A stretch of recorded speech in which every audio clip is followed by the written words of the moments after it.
in a small town down in Arkansas, where the river flows. There's a man with a passion that everybody knows. He's got a collection that'll make you stare. Vintage pocket knives laid with tender care. Howdy everybody, welcome to HT's EDC, coming at you from the front porch this morning. We are sprinkling rain. It's threatening to cut loose here in the stone, so nothing, didn't venture out too far today, but we did get out, at least outside on the front porch, and gonna get you one in this morning.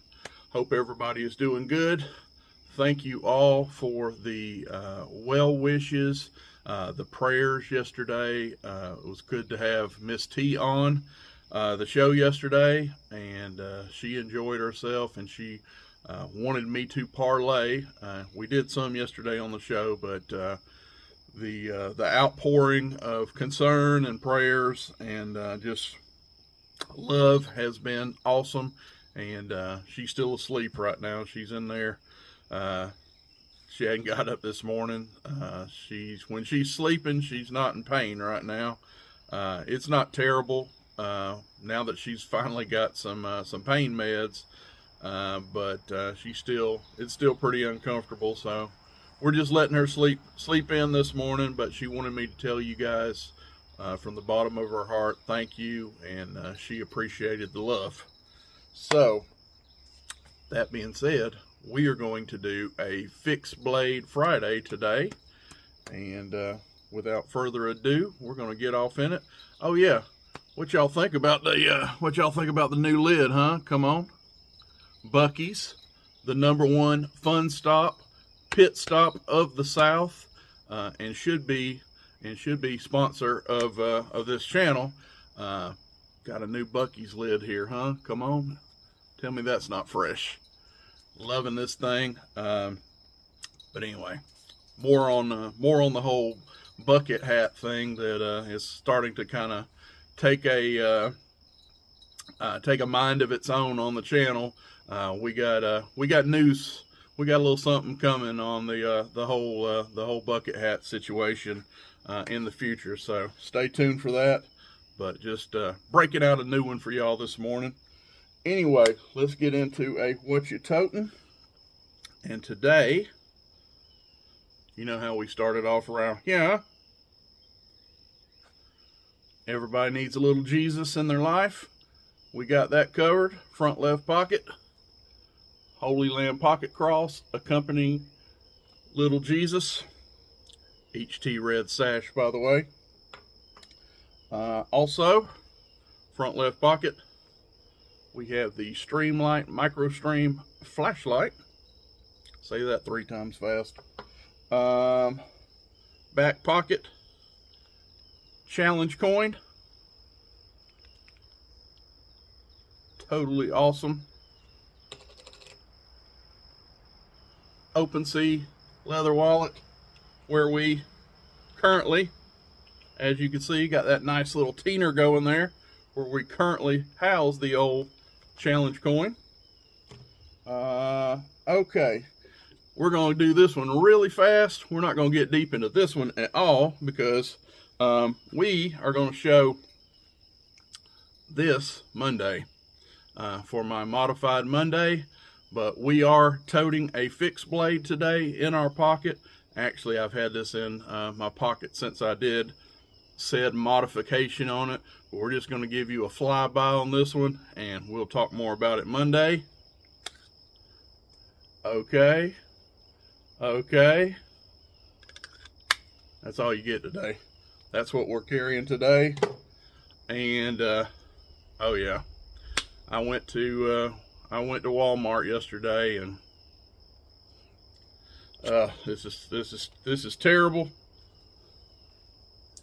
But and must have shook it up a little bit. I had to. I got another 4-pack. I'm weak. What can I say? I'm a caregiver now, so you know what I'm saying? I need my, need a treat every now and then, right? So we're on the old IBC today. All right, for Fixed Blade Friday. Kind of a cousin of what I just showed in the old flyby. We are rocking this thing today for Fixed Blade Friday. First of all, we'll check out the sheath that comes in. Nice, and you know what, folks? I am not a plastic connoisseur. I don't know, you tell, is that Kydex or is that just a hardened plastic? I don't know. It is like injection molded. It is perfect fit for this sheath. It once, if I put it in there right,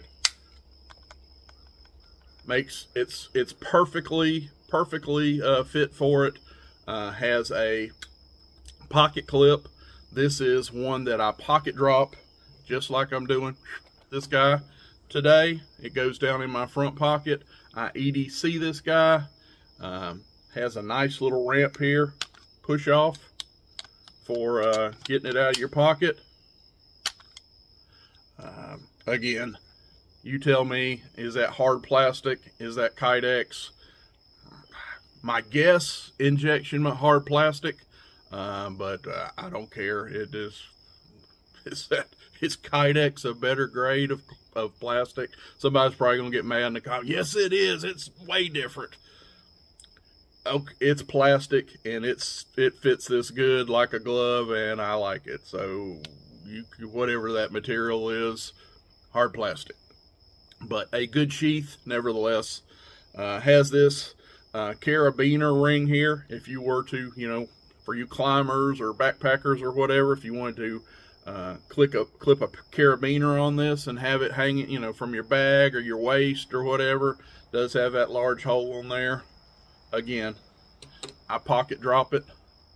Nice bee running around here right here.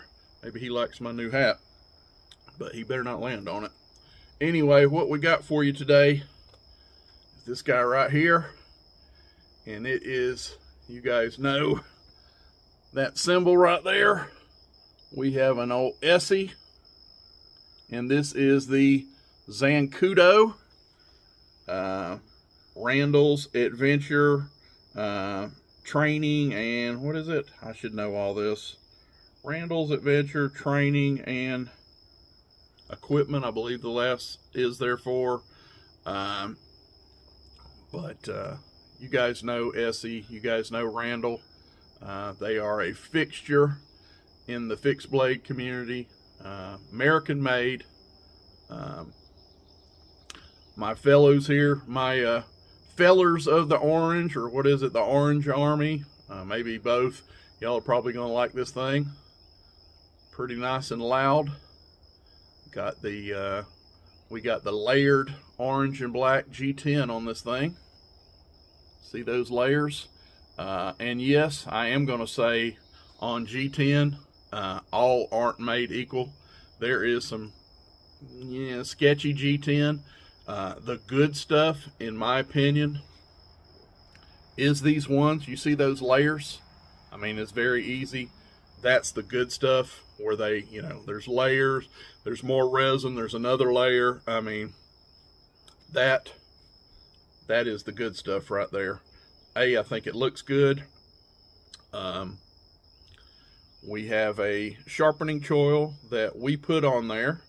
And shout out to someone, man, I should remember your name right now, but I had a viewer that left a comment that he would love to see. I guess he was kind of impressed with the sharpening choils that I put on my knives when they don't have one from the factory, and he wanted me to do a video showing that, how I do my my sharpening choils. Said that would be very informative to him, and he would love to. He's got some that he would like to do it too, and seen that that I do it quite a bit, and I do. From your lips to God's ears, buddy. I'm just telling you, you hold tight. I'm waiting on a good candidate to come in.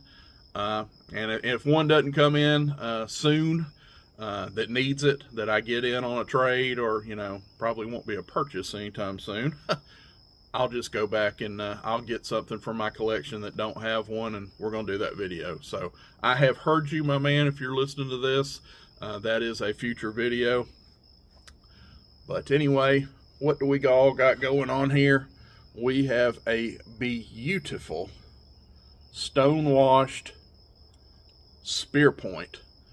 And some of y'all may say drop point, but I'm going to say the way this thing comes down, I'm calling this a spearpoint. You want to call it, you know, a modified drop point, or, you know, a drop point. We're not going to argue. To me, it's a spearpoint, and what it is gorgeous. I absolutely am obsessed with this blade shape. Has a nice pointy tip on this guy. We do have some belly here, a lot of belly, not some belly, a lot of belly for, you know, your pure slicing. You got point for, you know, pokey to get into something, you know, poking into that box, and then, you know, opening it on up. Just a great blade shape. I'm a spear point junkie, one of my favorite blade shapes. But let's check this thing out in hand. Does it pass the HT 4-finger challenge? It does. I have, if you can see, put my 3rd finger down. I've got that real estate right there. And yes, the 4-finger gets on there. I got nothing to spare. I got, you know, very little coming out the back, but I am comfortably all 4 fingers on this. And again, I am pocket dropping this. I got a clip on this. This is sliding down in my front pocket, so I don't want some big honking handle, you know, coming up out of my pocket, you know, jigging me in my my lady lumps. So shorter, smaller, you know, more compact handles, winner, chicken dinner for front pocket carry. But anyway, we hadn't talked about the blade still. We talked about the blade. Nice stonewashed spearpoint blade. As you can see, this is S35VN. So this is a, well, by today's standards, it's not a fancy pants stainless steel by any respect. But this is a powder metallurgy stainless steel. This is a very good, fine grain structured steel. It's a good stainless steel. I'm not a steel snob where I'm gonna get on here and talk about chrome and how much vanadium and millennium, you know, this, that, and all that. I'm not that channel. But it's a good, proven stainless steel. Powder metallurgy steel. That's what the CPM stands for in front of S35VN. Crucible powder metallurgy. See, I even said that. Wow. I deserve a drink. I deserve a sip just for saying that right. Whew. Folks. Try it. Don't try too many. It's full of sugar. Pure cane sugar, but it's my guilty pleasure right now. I'm sorry. Sorry, not sorry. As the girls are coming back up here, they've been running around. What do y'all say, girls? Abby and Maddie has just walked under the camera. Y'all sit down, be good. But anyway, where were we? Yes, S35VN steel. It is a stainless steel. One thing I will say about S35VN, it is a tougher, for a stainless steel, it is a tougher stainless steel as far as, you know, like impact resistance or, you know, tensile strength. So I think that was a good choice in a fixed blade. You don't want something, one of those crazy super high edge retention, but brittle, you know, a brittle stainless steel. Because sometimes that's, you know, I said I wasn't going to get into metallurgy, but sometimes when you get, there's a sacrifice. When you get that crazy edge retention that everybody likes to brag about, yeah, I've had this knife for 3 years now, and all I've ever had to do is drop it. Hey, I think you're lying, but that's here for another day. But this is one that there's a trade-off. Where was I going with that? If you get those super high edge retention, hey, you're not going to go 3 years with just dropping. I just don't believe that. Okay, I'm not going to say that. Let me take that back. You're not a liar. That's not been my experience. How about that? Let me walk that back. But when you get those super way out there, crazy good edge retention steels, usually you're sacrificing toughness. And you don't want to sacrifice toughness in a fixed blade. You know, you're going to fix blades.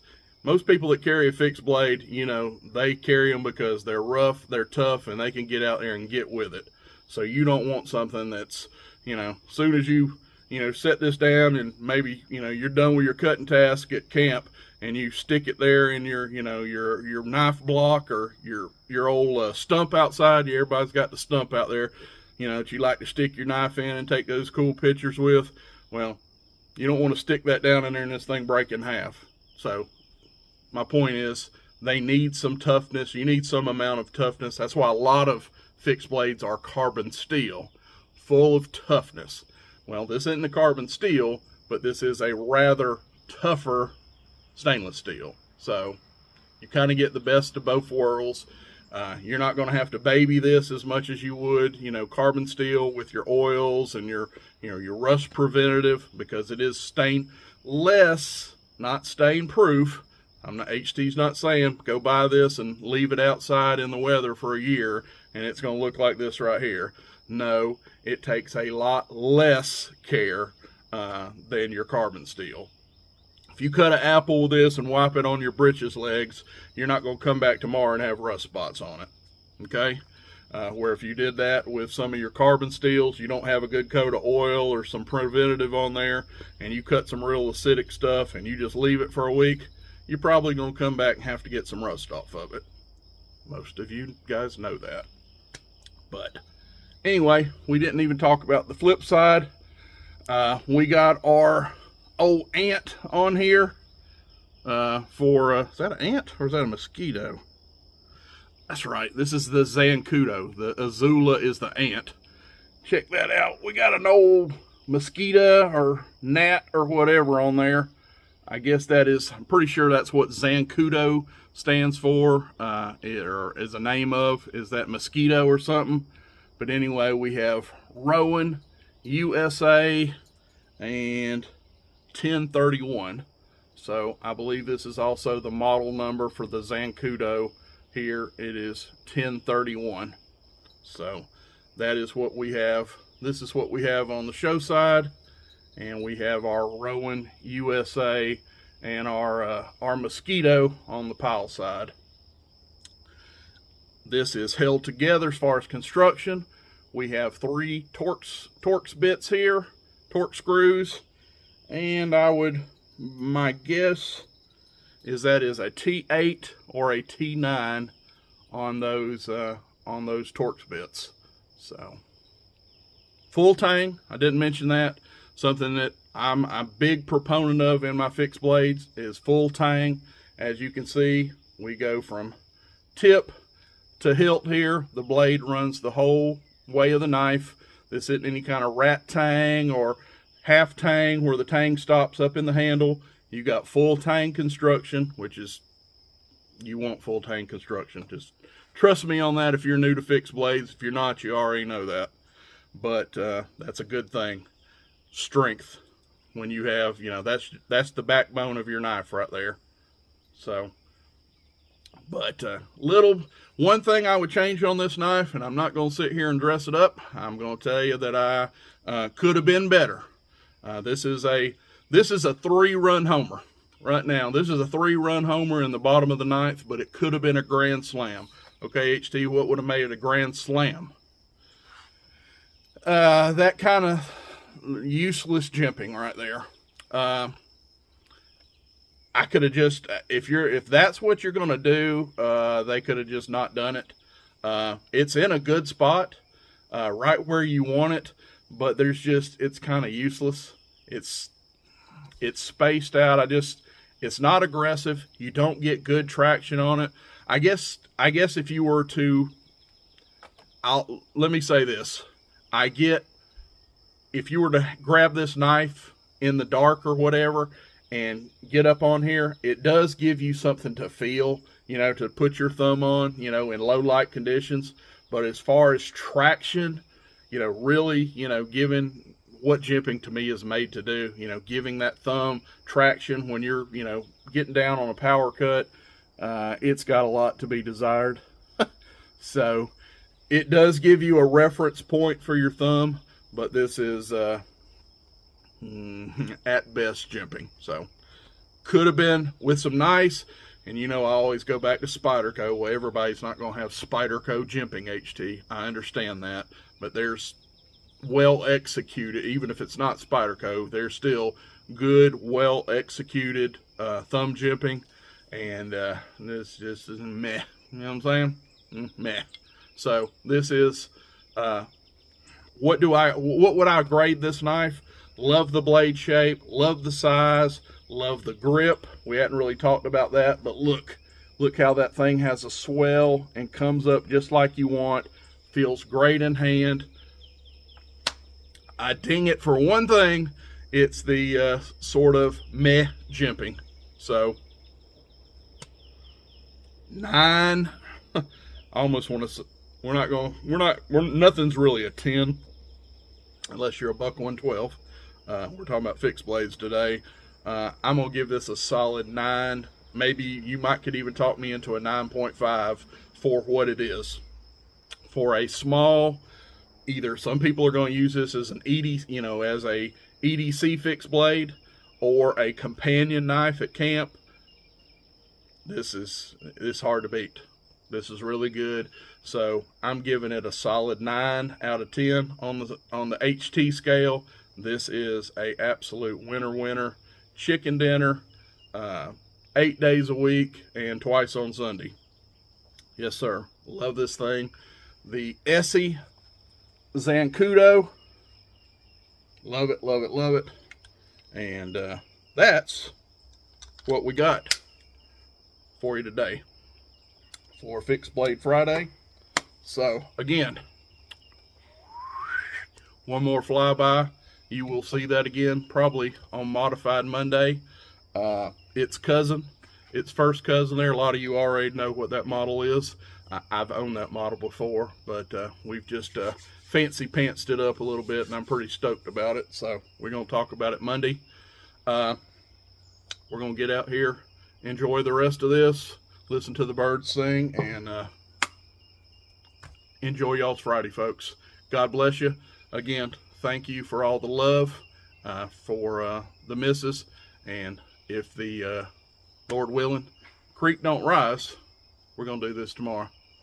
God bless. Buck knives gleaming under that old porch light.